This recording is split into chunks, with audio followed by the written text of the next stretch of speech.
professeur Gary. Donc comme vous pouvez le voir, j'ai pu capturer une de ces créatures et je m'apprête donc à la disséquer, histoire que nous puissions en apprendre un peu plus sur la façon dont elles sont constituées et éventuellement faire quelques découvertes. Voilà, donc je vais commencer par le cerveau, la tête.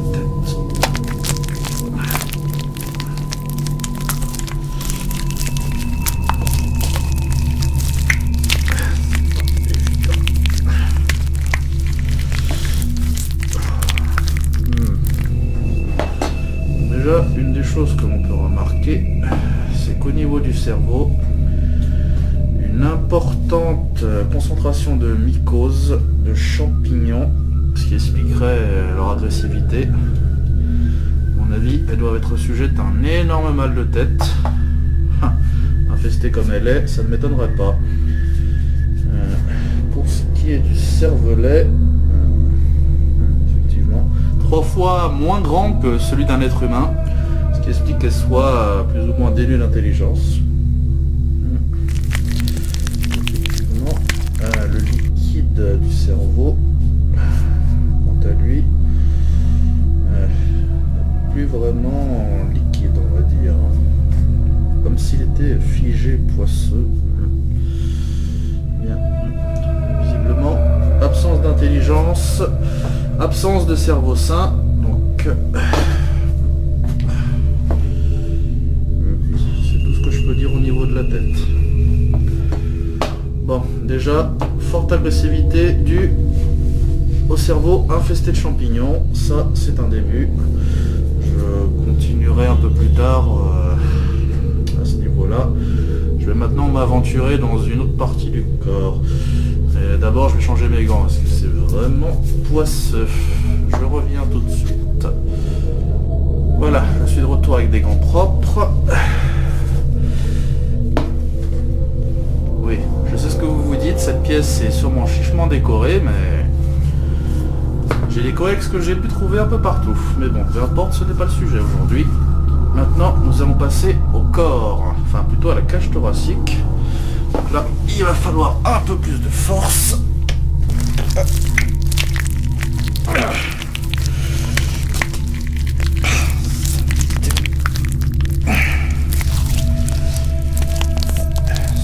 Ouvrir ce corps est un peu plus dur que celui... C'est un peu plus dur qu'ouvrir celui d'un être humain, sachant que leur peau est assez résistante. Heureusement, le couteau passe à travers. Voyons ça.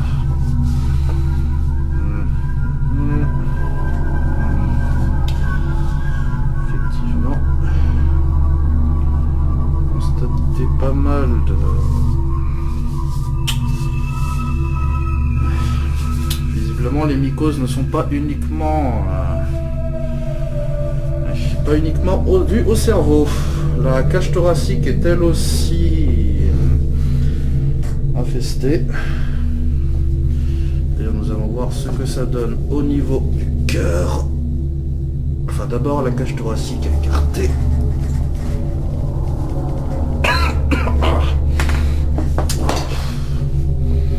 Ah, quelle puanteur.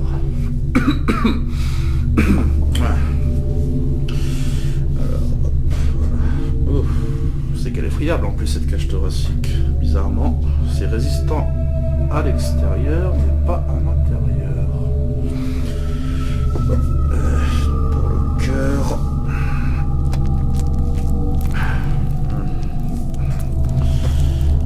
visiblement lui le cœur est plus ou moins normal. Cependant on peut noter quelques veines supplémentaires que sur un cœur humain. Étrange. Le sang, c'est pas vraiment rouge mais semble couler plus ou moins. C'est vrai qu'il y a quand même pas mal de veines supplémentaires.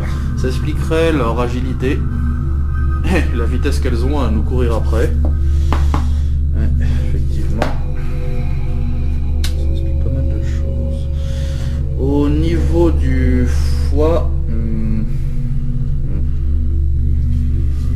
pas grand chose à dire, si ce n'est qu'il est plus gros que chez l'être humain. Pour une fois ça change, c'est pas plus petit.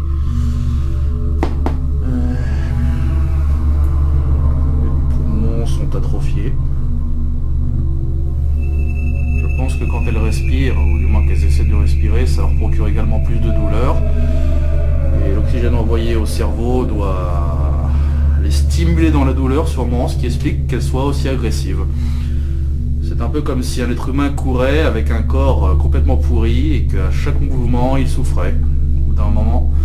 Au bout d'un moment, la souffrance se transforme en rage, en désespoir, ce qui expliquerait aussi qu'elle cherche à tuer tout ce qui les entoure. Un peu comme si elle se disait, bah voilà, quitte à ce que je meure, j'en emmènerai quelques-uns avec moi.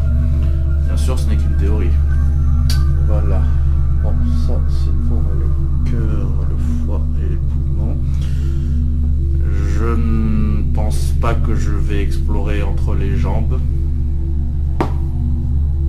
Bon, après tout, tant qu'à disséquer un corps, autant le faire au maximum. Je vais juste aller rechanger mes gants et je vous retrouve après. Enfin, je vous retrouve après.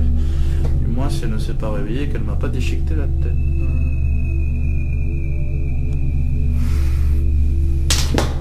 Voilà, je crois que c'est pour la suite. Bien. Dernière entrée pour cette exploration. Bon. Voilà. Bon. J'ai un peu bougé le corps de ce côté-ci et maintenant je vais étudier les jambes et les organes reproducteurs. Oh, les gants, je vais oublier. Voilà, bien. J'ai déjà pris la liberté de regarder un peu en bas. Une chose à remarquer, c'est qu'ils ont l'air d'avoir des organes de reproduction identiques aux nôtres. Également avec quelques plaies et cicatrices, visiblement à force de courir. Du moins j'espère que c'est ça, sinon je ne veux absolument pas savoir ce que ces créatures font entre elles. Bref. Passons un peu. Au niveau des jambes, je vais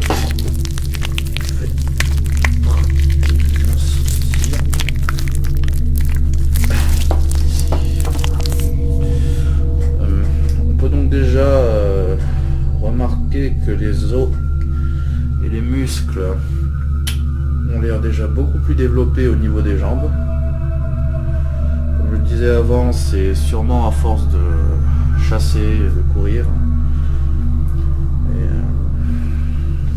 Visiblement, ce sport pratiqué et répété a développé leurs muscles d'une façon extraordinaire.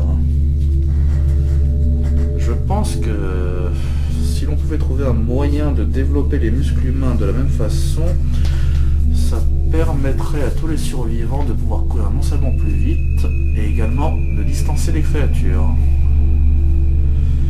Je pense que je vais pousser l'étude un peu plus loin intérieurement et essayer éventuellement de prélever quelques échantillons et pourquoi pas peut-être développer un remède, enfin du moins un remède, plus une solution de développement musculaire je dirais. Voilà.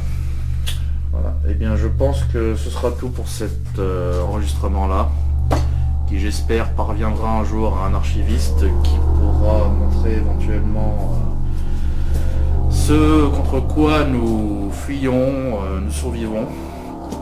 Et bon, peut-être qu'à un moment, à l'époque où vous verrez cette vidéo, le remède existera, les créatures ne seront plus de ce monde et vous pourrez rebâtir une civilisation.